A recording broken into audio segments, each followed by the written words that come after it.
This episode is sponsored by Proverbs 31 Business Systems. Are you tired of feeling like your business depends on you for everything? If your business slows down every time you step away, you may be the bottleneck. At Proverbs 31 Business Systems, we help faith-driven, service-based entrepreneurs build systems, workflows, and automation that allow their businesses to run without burnout. Take the 5-minute bottleneck test to discover what's really slowing your business down and what to fix first. Simply scan the QR code shown on the screen or visit proverbs31businesssystems.com. Now let's get into today's episode.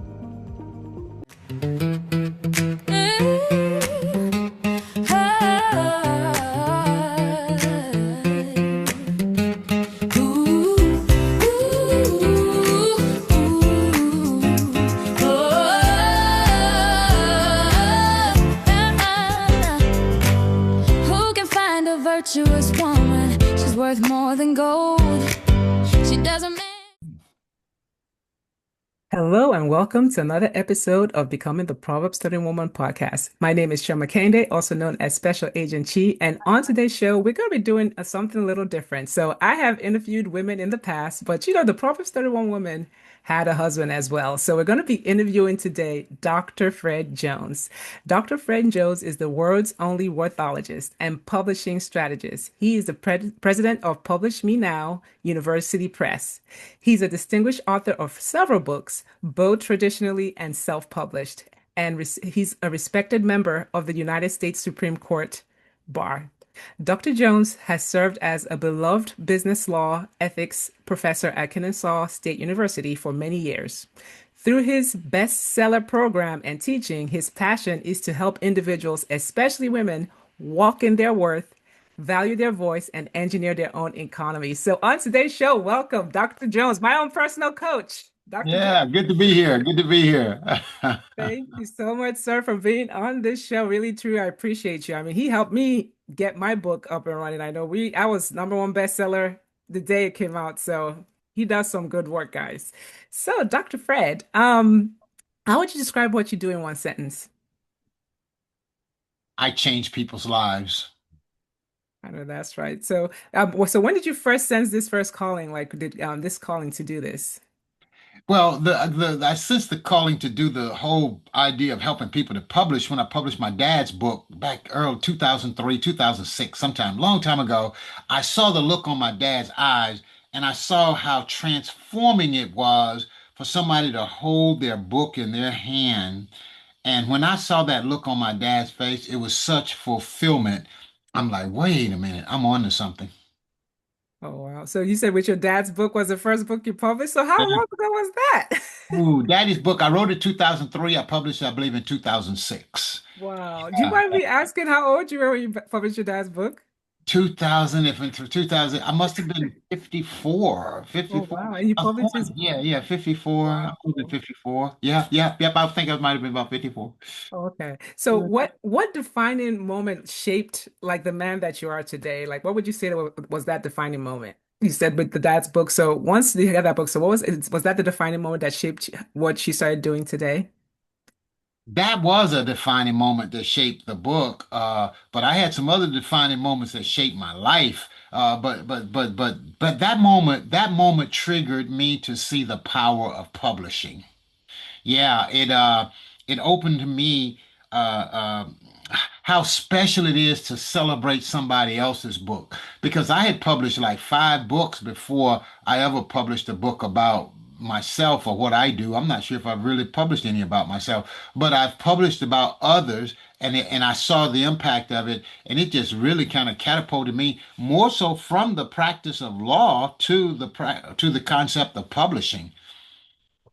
Oh, wow. So that's very impactful. So what can you talk about what it is that you actually do, like in your programs and everything? Can you go into more details about that or how you Yeah, change people's yeah. lives? Yeah. I help you write a book, build a brand, grow a business. My concept is all around book brand business. Okay. Now it starts with the concept of worthology because everybody has two messages. You have a head message and a heart message. And if you want to make a business, you got to bring those two together because sometimes people operate in their head and they don't have any heart. And some people operate from their heart and they don't have the head image. Okay. So when you bring those two together, you can tell your story and really make a business out of it. And when I saw that, it revolutionized what I do. Now, what do?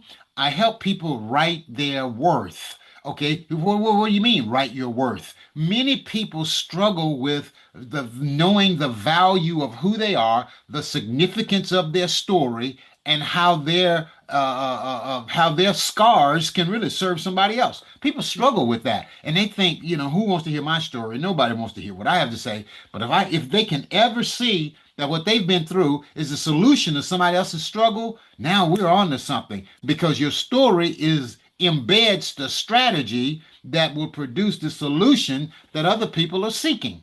And when you can put all that together, you got a business model based right out of your story. You don't need another degree. You don't need a certificate. You don't need anybody else's approval. You just need the ability to go out and help somebody else tell their story, get it in print and publish it, and you're in business. Yeah, no, no, that's true. Because I think most people are like, I think they feel like, oh, my story, like, who wants to hear about that? They think it's boring. But once you start getting into it, it's like different. I remember, I think there's one of our Power Circle members, she was saying she didn't have a story, but I think you were working with her or something. And this lady is retired at a young age. And I'm like, that's a story right there. But that's so true. It's like we minimize, it's unfortunate, especially, us women, I feel like we minimize our stories. And I'm glad that you're pushing that out and bringing that out, and especially bringing your program is pushing that out of it. Is like, what is that story? Because I know when I had my one-on-one with you, you got it out as like you showed the worth, like you're the worth. Like, let's see what your worth is. Like in terms of you were digging. I know it was a struggle, but you dug it out of me Yeah, yeah. to see like what is that worth of you. So yeah, everybody has a story. Totally agree. So how do you balance all this? How do you balance, business, family man? How do you balance all this? Oh, oh. Balance it. Okay. All right. Well, I kind of simplify everything that I do, and I do a lot of things and make it one person. I'm a firm believer that you don't have a public life and a private life. I believe you have one life. And the whole definition of integrity is oneness.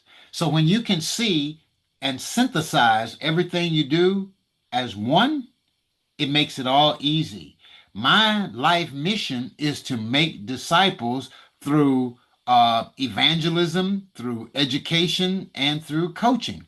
That's what I do. My ministry, my business, my private life, my public life all centers around reproducing myself in the lives of others by helping other people through way of business coaching.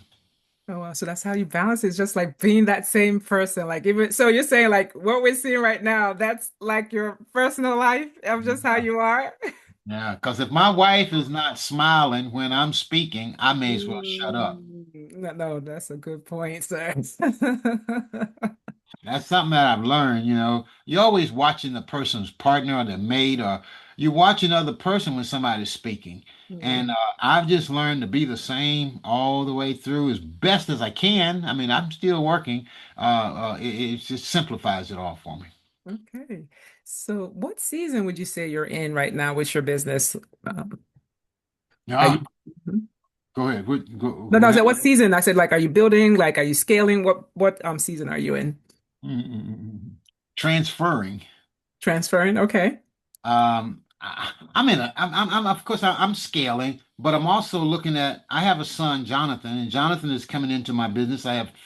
We have six grandchildren, and Wow. John has two grandboys, my grandsons, two grandsons, and I'm beginning to think about what does this business look like for them, thinking about what agents look like 10 years from now, what robots are going to be doing 15, 20 years from now, what will life look like? I think so in thinking about all of that, I'm in a business of transferring. I'm in a legacy season. I've under I've I like to master things. I like a challenge, okay? And so the whole online coaching space has been a challenge. And I've gotten out here. I understand how it works. I see how it works. I know what you need to do to really make it work. And so once I've conquered that, I'm like, okay, on to the next. Because everybody don't work for money. And that hit me some time ago. Everybody don't work for money. It's either one of the big three: impact, influence, or income. It can be all three, but it's generally one of the three moves you the most: impact, influence, and income.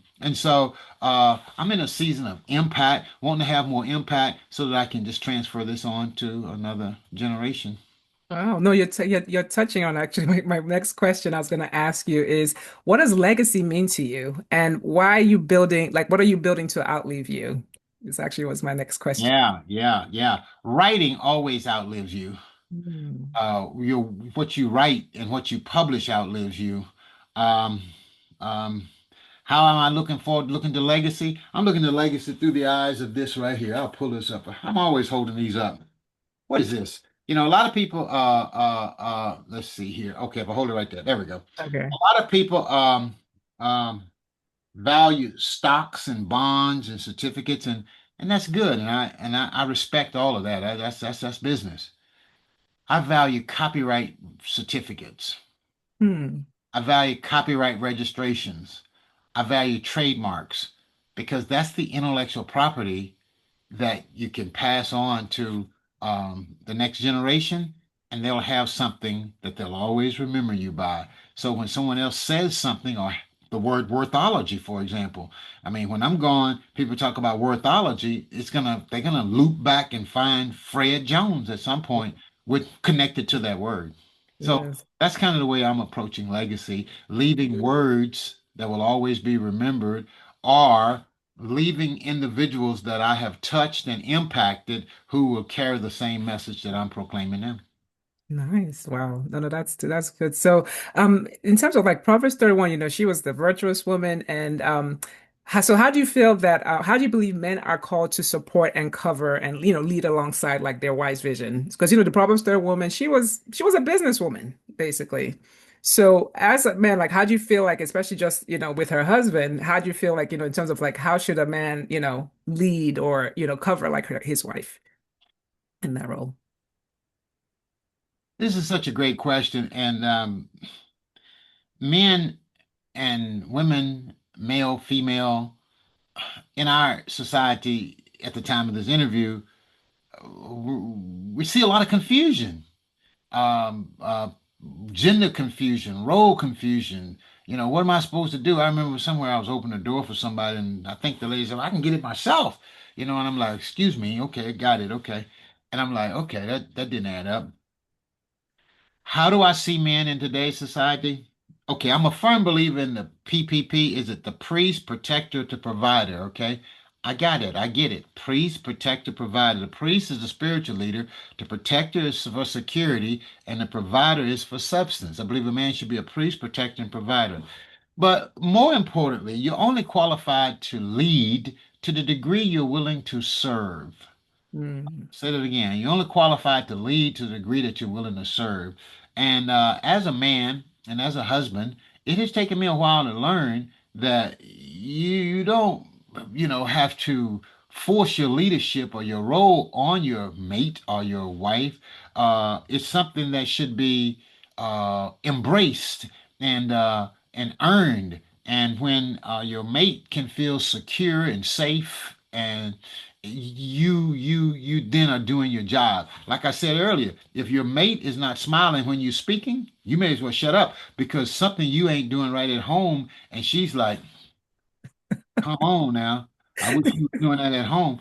No, so I'm a firm believer in that. But here's something else that I think that men would help men, and that has helped me, and that is the concept of learning to be 100% responsible. mm, 100% responsible for the atmosphere in your home. 100% responsible for how your wife is reacting or responding to you. I'm not saying that you're the cause, but I'm just saying being responsible for it, because your wife, my wife, has told me, basically, she said this several times. I just reflect back to you what I see in you. I'm like, Mm, holy, cruelly, holy. She said, I just mm, reflect back to you what you mm, showed to me. And I'm like, mm, wow, wow, mm. that's heavy. That's heavy. Wow. And so, as a man, I've learned to be what you want to see, give what you want to get, and live what you want to leave. Wow. It got to be an example of what you want. And if you want somebody blaming you, then blame her. If you, if you want, not to be the leader, then tell her she's responsible, So Mm, it's a matter. I take manhood very serious, and it's a very sacred role. And I love being a man, and I love what being a husband. And I think that men have to really take it serious and take 100% responsibility for who you are, number one, and then for what's going on in your household. I heard a guy say one time. He said, "There's a question you have to ask yourself if you're the leader in a home." If you're a leader in a company, if you're a leader in any place, period. Question is, when there's a challenge, ask yourself, what is it about my leadership that caused that to happen? mm, And so when a man takes that kind of mindset or responsibility, he's going to be better off. He's going to be more respected. He's going to be better received, and he's going to have a stronger relationship with his mate. wow. That's you hit that on the gem. But so it takes me, so you talked about in terms of for the wife. So we're gonna talk about what has fatherhood taught you? I love that laugh. My dad, Mose Jones, said something to us as we were growing up. He said this. He said, I'm from a family of 9 girls, 5 boys. I'm from a pretty big family. Oh wow. 14? 14. That's it. 14 of Wow. us. Daddy Wow. said this. He said, I'll go through fire for my children. Hmm. I'll go through fire for my children. Yeah, that one stuck. What has fatherhood taught me? Fatherhood has taught me that three things your children will make you do. They will make you go back on your word. They will make you do what you said you wouldn't do, and they will make you tell a lie. That's what fatherhood has taught me. Children will do that to you every time because of this unwavering love that a real father has for his children. What has fatherhood taught me? It's taught me that give your children the best that you have, leave the results up to God. Hmm. You can't make them do or be anything, but give them the best you have and leave the results up to God. And Yeah, so truly. we're grateful for our children, Loretta and I both, children and grandchildren, and we think they're doing pretty good. That's good. That's good. No, seriously, you can't. I mean, I have mine's are younger, so it's definitely it's a I feel like with being a parent, it gives you the perspective of just how God sees us as children, some of the things like, we want. Especially it's like for my 5-year-old, it's like, hey mom, I just want to eat cookies all day. And it's like, what's wrong with that? And they're like, it's not good for you. And they like screaming and saying, no, I want to eat the cookie all day. Like that's what I want to have. And you're like, okay. But yeah, children definitely change things for you. So that's really, really inspiring. So it's like, so what is a lesson that you would want to teach the next generation?